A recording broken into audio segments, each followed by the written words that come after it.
আসসালামু আলাইকুম। প্রিয় শিক্ষার্থী, আমি আশা করছি তোমরা সবাই আল্লাহর রহমতে ভালো আছো, সুস্থ আছো। শিক্ষা স্কুল অ্যান্ড কলেজের ই-লার্নিং কার্যক্রমে সবাইকে স্বাগত জানাচ্ছি। আমি তোমাদের ইংরেজি বিষয়ের শিক্ষক Rabeya Khatun.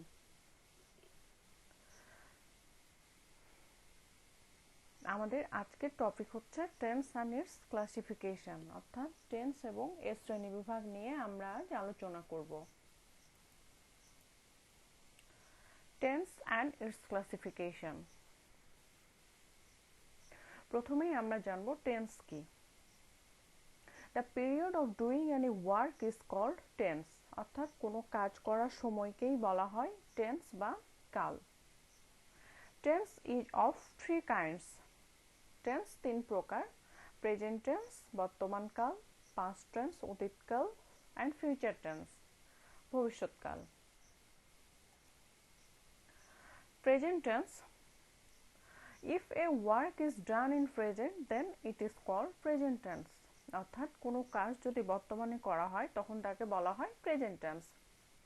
Present tense is of four kinds. Present tense চার প্রকার: present indefinite, present continuous, present perfect, present perfect continuous.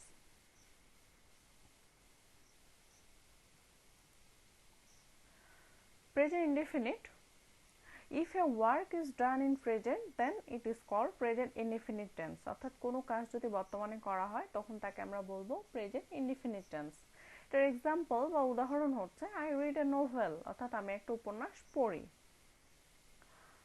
Present continuous: if any work is continuing at present then it is called present continuous tense, অর্থাৎ কোনো কাজ যদি বর্তমানে করা হচ্ছে এরকম বোঝায়, মানে বর্তমানে চলছে এরকম বোঝায়, তখন তাকে বলা হয় present continuous tense. Example: I am reading a novel, আমি একটা উপন্যাস পড়ছি। আর এখানে টু বি ভার্ব হিসেবে অ্যাম যোগ হবে আর ভার্বের সাথে আইএনজি যোগ করতে হবে। Present perfect tense: if any work is finished but its result is still remained then it is called present perfect tense, অর্থাৎ কোনো কাজ শেষ হয়ে গেছে কিন্তু তার ফল এখনো বর্তমান আছে এরকম বোঝালে তাকে প্রেজেন্ট পারফেক্ট টেন্স বলে। এটার এক্সাম্পল হচ্ছে আই হ্যাভ রিড এ বুক, আমি একটি বই পড়ছি।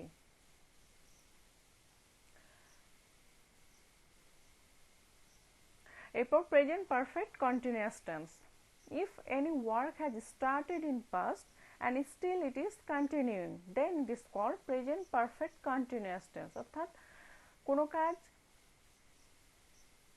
শেষ হয়ে গেছে, কোনো কাজ অতীতে শুরু হয়ে এখনো চলছে এরকম বোঝালে তাকে প্রেজেন্ট পারফেক্ট কন্টিনিউয়াস টেন্স বলে। Example: I have been reading a book for an hour, অর্থাৎ 1 ঘন্টা ধরে আমি একটি বই পড়ছি।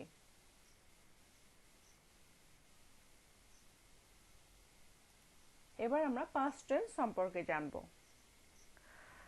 if a work is done in past then it is called past tense, অর্থাৎ কোনো কাজ যদি অতীতে করা হয় এরকম বোঝায়, করা হয়েছিল এরকম বোঝায়, তবে তাকে পাস্ট টেন্স বলে। Past tense is of four kinds. Past tense হলো চার প্রকার: past indefinite, past continuous, past perfect and past perfect continuous.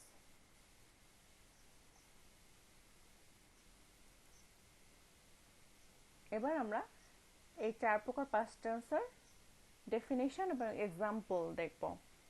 Past indefinite: if a work is done in past then it is called past indefinite tense, অর্থাৎ কোনো কাজ যদি অতীতে করা হয়েছিল এরকম বোঝায় তবে তাকে পাস্ট ইনডেফিনিট টেন্স বলে। এক্সাম্পল: হি বট এ বুক, সে একটি বই কিনেছিল। Past continuous: if a work was continuing in past then it is called past continuous tense, অর্থাৎ অতীতে কোনো কাজ চলছিল এরকম বোঝালে তাকে পাস্ট কন্টিনিউয়াস টেন্স বলে। যেমন হি ওয়াজ বাইং এ বুক, সে একটি বই কিনছিল। এখানে টু বি ভার্ব হিসেবে ওয়াজ হবে আর ভার্বের সাথে আইএনজি যোগ হবে।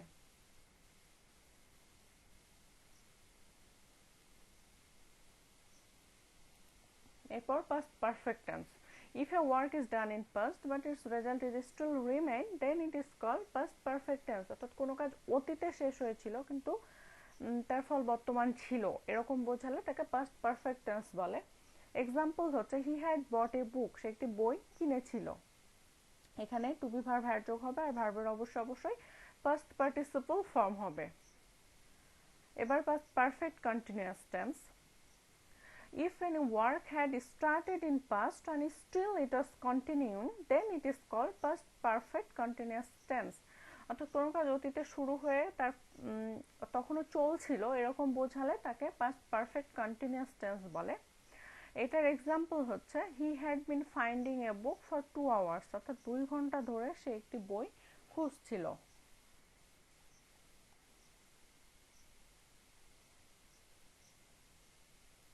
এরপর আমরা ফিউচার টেন্স নিয়ে আলোচনা করব।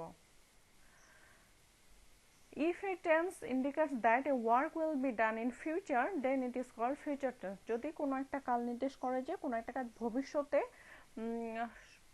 করা হবে এরকম বোঝালে তাকে ফিউচার টেন্স বলে। Future tense is of 4 kinds. Future tense 4 প্রকার: future indefinite, future continuous, future perfect and future perfect continuous.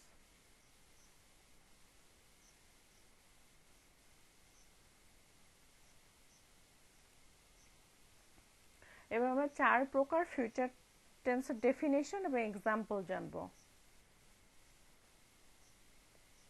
Future indefinite: if a tense indicates that a work will be done in future, then it is called future indefinite tense. যদি কোনো কাল এরকম নির্দেশ করে যে কোনো কাজ ভবিষ্যতে করা হবে তবে তাকে ফিউচার ইনডিফিনিট টেন্স বলে। এক্সাম্পল: ইউ উইল গো, তুমি যাবে। এখানে টু ভার্ব হিসেবে শ্যাল বা উইল যোগ করতে হবে আর ভার্বের প্রেজেন্ট টেন্স হবে। Future continuous: if any work will be continuing in future, then it is called future continuous tense. অর্থাৎ কোনো কাজ ভবিষ্যতে চলতে থাকবে এরকম বোঝালে তাকে ফিউচার কন্টিনিউয়াস টেন্স বলে। Example: I will be reading, আমি পড়ব। এখানে টু বি ভার্ব উইল তারপরে বি যোগ হবে, উইল বি যোগ হবে আর ভার্বের সাথে আইএনজি যোগ করতে হবে।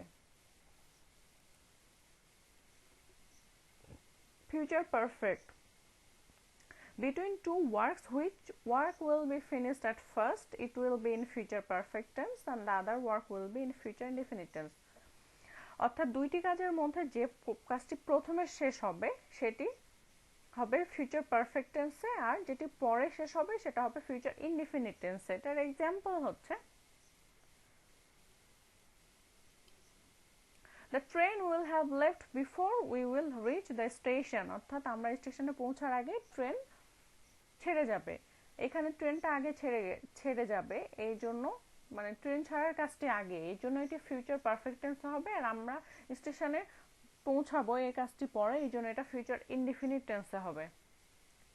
Future perfect continuous tense: in future if any work will be continuing for some time before starting another work, then it is called future perfect continuous tense. অর্থাৎ ভবিষ্যতে একটি কাজ শুরুর আগে অন্য একটি কাজ চলতে মানে একটি কাজ অন্য একটি কাজ শুরুর আগ পর্যন্ত একটি কাজ চলতে থাকলে এটাকে আমরা বলবো ফিউচার কন্টিনিউয়াস টেন্স।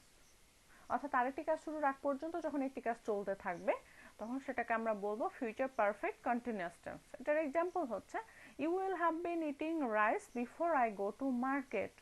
আমি বাজারে যাওয়ার আগে তুমি ভাত খাবে, অর্থাৎ আমি বাজারে যাওয়ার আগ পর্যন্ত তুমি ভাত খেতে থাকবে। তো প্রিয় শিক্ষার্থী, আমি আশা করছি তোমরা 3 প্রকার টেন্স এবং সেগুলোর ক্লাসিফিকেশন সম্পর্কে খুব ভালোভাবে জেনেছো। এবার তোমাদের হোমওয়ার্ক হিসেবে আমি কিছু টেন্স আইডেন্টিফাই করতে দিয়েছি। তোমাদের সুবিধার জন্য আমি সেগুলো বলে দিচ্ছি এবং আমি আশা করছি তোমরা বাসায় এগুলো নিজেরাই প্র্যাকটিস করবে। Number A, they are quarrelling. আমরা জানি কোনো কাজ চলছে এরকম বোঝালে প্রেজেন্ট কন্টিনিউয়াস টেন্স হয়, সো এটা present continuous tense. B number, it has been raining since morning. অর্থাৎ সকাল থেকে বৃষ্টি হচ্ছে। আমরা জানি কোনো কাজ অতীতে শুরু হয়ে এখনো চলছে এরকম বোঝালে প্রেজেন্ট পারফেক্ট কন্টিনিউয়াস টেন্স হয়, তাহলে এটি হচ্ছে present perfect continuous tense. Number C, he was doing the work. সেটি কাজ করছিল। আমরা জানি ওয়াজ থাকলে আর ভার্বের সাথে আইএনজি যোগ থাকলে এটা future past continuous tense. So number C হচ্ছে past continuous tense. Number D, he had been living here for 2 years, অর্থাৎ 2 বছর ধরে সে এখানে বাস করছে। আমরা জানি অতীতে কোনো কাজ শুরু হয়ে তখনও চলছিল এরকম বোঝালে past perfect continuous tense হয়। সো এটা past perfect continuous tense। E number, I will be reading a book, আমি একটি বই পড়বো। আমরা জানি will be থাকলে ভার্বের সাথে ing থাকলে future continuous tense হয়। সো এটা future continuous tense। Number F, I will have done the work before you will come, তুমি আসার আগেই আমি কাজটি করব। আমরা জানি যে কাজটা আগে শেষ হবে সেটি যদি ফিউচার পারফেক্ট টেন্স আর পরে যে কাজটি হবে সেটা যদি ফিউচার ইনডেফিনিট টেন্সে থাকে তাহলে সেটা হবে ফিউচার পারফেক্ট টেন্স। সো এটা future perfect tense. The patient had died before the doctor came, আচ্ছা আমরা যে কাজটি আগে শেষ হবে সেটা যদি পাস্ট পারফেক্ট টেন্সে আর পরের কাজটি যদি পাস্ট ইনডিফিনিট টেন্সে থাকে তাহলে সেটি হচ্ছে পাস্ট পারফেক্ট টেন্স। তাহলে এই এক্সাম্পলটি হচ্ছে পাস্ট পারফেক্ট টেন্সের।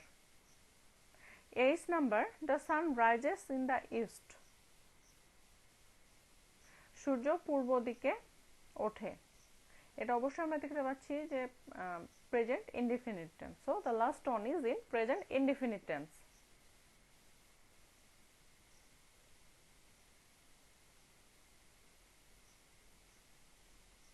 শিক্ষার্থীরা, আমি আশা করছি তোমরা 3 প্রকার টেন্স এবং তাদের ক্লাসিফিকেশন সম্পর্কে খুব ভালোভাবেই জেনেছো এবং বুঝতে পেরেছো।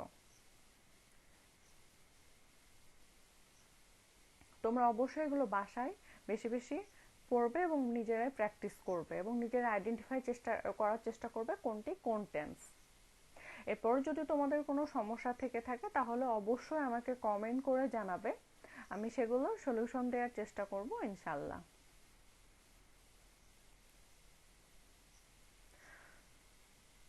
প্রিয় শিক্ষার্থী, আজ এ পর্যন্তই। তোমরা সবাই ভালো থাকো, সুস্থ থাকো এবং স্বাস্থ্যবিধি মেনে চলো। আল্লাহ হাফেজ। আসসালামু আলাইকুম।